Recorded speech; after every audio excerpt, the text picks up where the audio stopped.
शिवरात्रि के पहले पड़ रही है सोमवार की अष्टमी।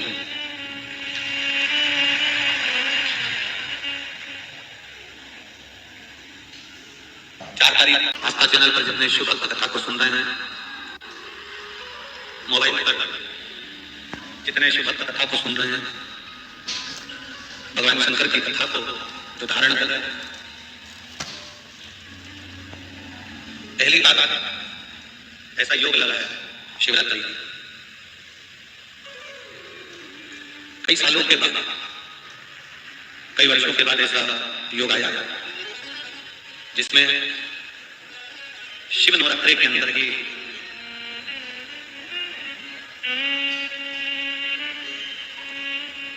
भगवान शंकर की शिवरात्रि के पहले जो 9 दिन रहते हैं, शिवरात्रि के पहले जो 9 दिन होते हैं उसको हम शिव नवरात्रि कहते हैं।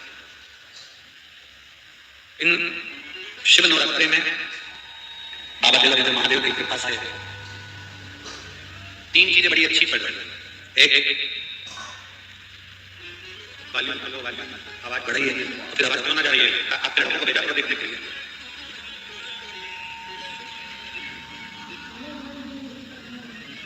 शिव नवरात्रि में 3 चीजें बड़ी विशेष। एक, शिवरात्रि के पहले पड़ रही है सोमवार की अष्टमी।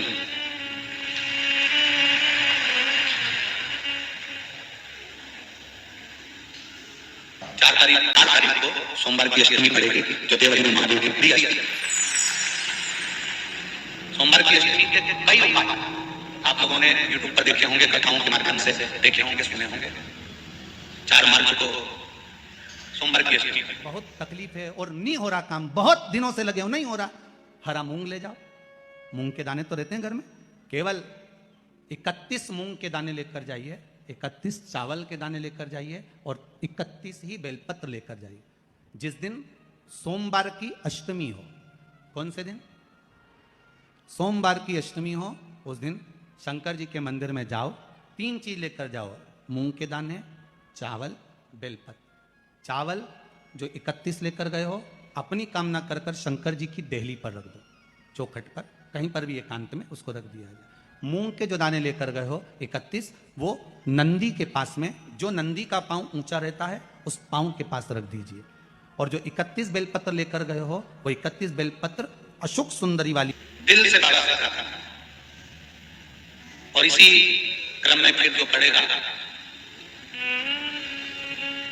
प्रदोष और शिवरात्रि, और वो भी प्रदोष शुक्रवार, प्रदोष और शिवरात्रि दोनों एक साथ पड़ रही है। संध्या में शाम को प्रदोष का पूजन स्मरण और रात्रि को शुभ रात्रि की आनंद शायद भारत के धर्मियों वालों के लिए बहुत सौभाग्य का विषय, संपूर्ण विश्व के लिए बड़ा।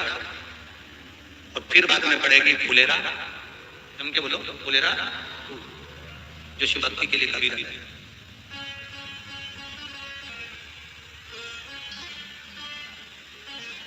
फुलेरा भी बड़ा प्रबल पूरे देशवासियों के लिए, देश विदेश में बैठे हुए शिव भक्तों के लिए, भगवान शंकर के भक्तों के लिए बड़ा सुख महसूस, बड़ा सुख।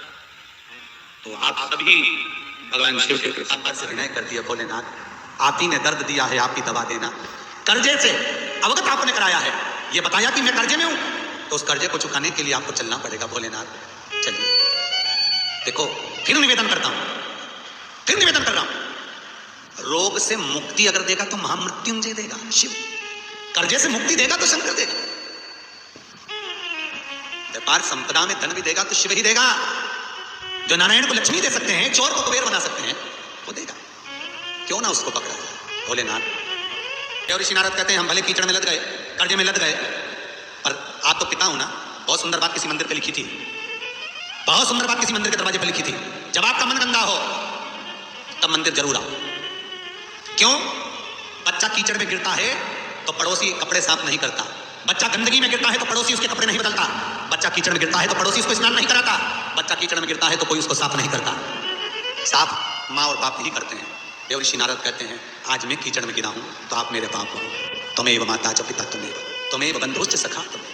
आज मैं कीचड़ में गिरा हूं, आप मेरे पिता हो, आप मेरी माँ हो, और माता पिता ही साफ कर सकते हैं। शंकर जी प्रसन्न हो गए। कर्पूर गौरम करुणावतारम संसार सारम सहज उठ गए। इतनी सी स्तुति में उठ गए, इतनी सी स्तुति। जब अपना कोई पैसा अटक जाता है, कोई कार्य अटक जाता है, कोई फाइल अटक जाती है, कोई काम नहीं होता, तो 5 जगह पर जल चढ़ाना प्रारंभ कर देते। पहला,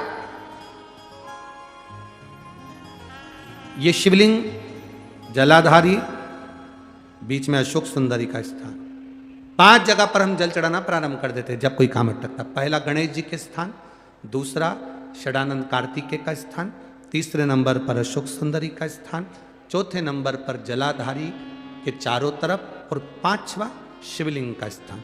जब हम यहाँ से जल चढ़ाना चालू करते हैं, फिर जल को यहाँ चढ़ाते हैं, फिर मध्य चढ़ाते हैं, फिर जलाधारी पर चढ़ाते हैं, उसके बाद शिवलिंग पर हम जल चढ़ाते हैं, और धीरे धीरे जल चढ़ाकर अपनी जब कामना कहते हैं, कितना भी कहीं पर भी पैसा अगर अटका होता है, 3-4 महीना अगर लगातार रोज जल चढ़ा है, तो बाबा रास्ता खोज ही देता है, वो आता ही।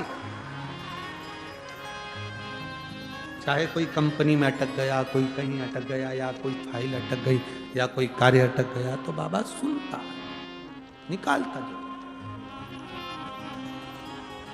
बस आपका विश्वास दृढ़ होना चाहिए, आपका भरोसा दृढ़।